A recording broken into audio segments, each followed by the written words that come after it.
Douglas Murray, let's start in the US. And we have a war of words between Donald Trump and Ilhan Omar. And that's intensified further with President Trump suggesting she is in the country illegally and she may have even married her own brother. Yes, this story has been around for a while. Quite a lot of journalists have investigated this story in the past and have come to that conclusion, rather staggering, though it might seem to many of us. The allegation is that, yes, Congresswoman Ilhan Omar married her own brother in order to get him citizenship in the United States. She has always skirted around answering the questions about this. And now President Trump has raised it. I suspect she's not going to be able to skirt around that for much longer. There's a lot she has to answer about this. And so far, she's been able to stonewall it by just sort of neglecting to answer the investigative journalists or giving them information that seems not to be accurate. I don't know if she's going to be able to keep getting away with this now. The spotlight is so bright on her and her family relations. Douglas, there's also talk about how Ilhan Omar accumulated such wealth in a short period of time. She's accumulated millions in wealth when she went into the job to be a politician with nothing, but she's hardly alone there. That seems to be a problem in the US.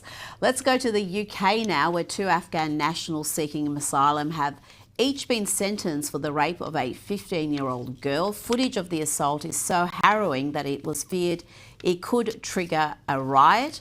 The crime was committed just months after these two individuals came to the UK as unaccompanied child asylum seekers. One defence lawyer argued that cultural differences played a part. He said that the defendant is not used to a society where women are free and deemed equal to men. He is morally at sea. There are massive cultural barriers that have become massive moral barriers. And that again seems to be at the heart of this debate, Douglas. Should the UK have migration or have these asylum programs with cultures that are not really compatible with Western values? Well, I like the way in which the defendant's lawyer phrased that. It almost sounds like there's sort of equal moral culpability in that he happened to come from a different society and we don't have the same norms as that society. So it's a kind of six of one, half a dozen of the other problem. The British public didn't ask for people like this to be in their country.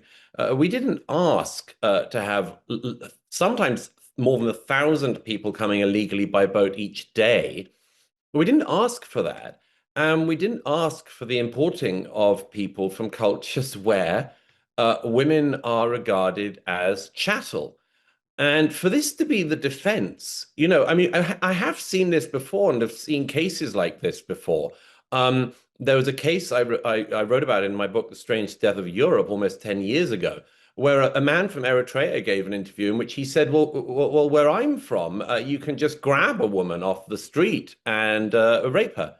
And I think the British public, like a lot of other publics, are getting kind of sick of this sort of allegation that, as it were, our culture is somehow sort of to blame for this. Well, I'm sorry, if this isn't a line in the sand, if this isn't a norm we can keep established, then actually, if you are going to come to Britain or any other Western country, legally or illegally, and preferably nobody doing it illegally, then they should at least realize that the norms of their society do not apply in our countries, and that our countries do not regard women in this 7th century light.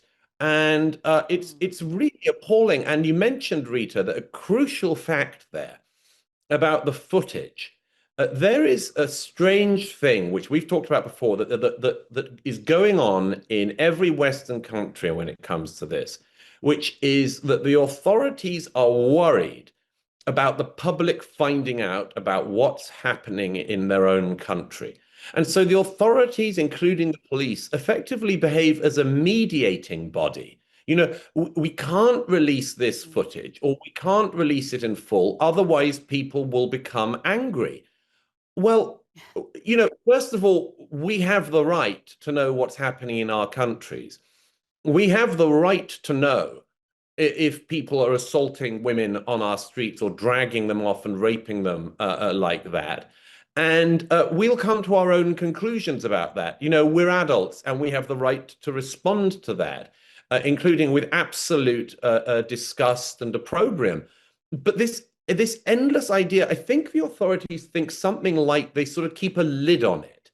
If the problem is going on, you put a lid on it and you try to make sure that the public know as little about the problem as possible. Otherwise, the public will be unpredictable. I think this is way past time as a tactic from the authorities, way past time. The public want to know what's happening.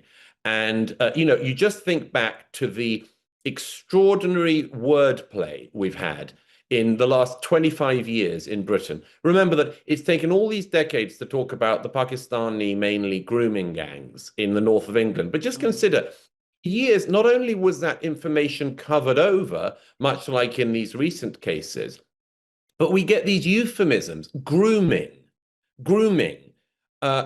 which is a nasty term. It's definitely a term. It's not nice.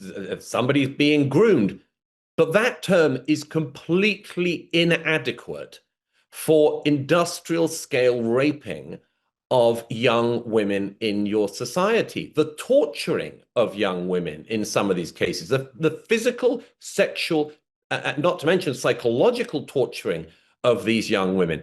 And again, in every way, whether it's literally trying to suppress footage or trying to minimize the acts by playing around with the English language, all of this is way past time. The public deserve to know what's happening in their country, and they do not deserve to have authorities acting as some kind of mediating body between the public and the facts. Douglas, you're right. That preoccupation with social cohesion is a problem right here in this country. I think authorities think it's preferable to keep people in the dark as long as social cohesion is not threatened. These are cases so severe and appalling that in any normal season, there would be a hunt for the people who held secondary responsibility for the crime. That is, the people who allowed these people into the country. If you have a rapist coming into your country, there should be heads rolling, metaphorically, in departments in Whitehall. There should be immigration officers, border force officers, and others, government ministers, people in the Home Office and elsewhere, held responsible for this. We have inquiries into everything in the UK. When the Home Office a few years ago, when Theresa May was in power, there was this huge scandal because some people who had come on the famous Windrush a generation ago had an accident in their immigration status that suggested that some of them, many decades after having got into the UK, should actually leave and didn't have permanent means to remain. Now, that was a huge scandal. And the Labour Party wanted to bring down the Conservative government over it. The Labour activists and so on still go on about it. Why on earth, when people are coming into the country and committing violent rapes and violent crimes, is no one ever held responsible? No border official, no local council official, no immigration official, no Home Office official, no Home Office minister.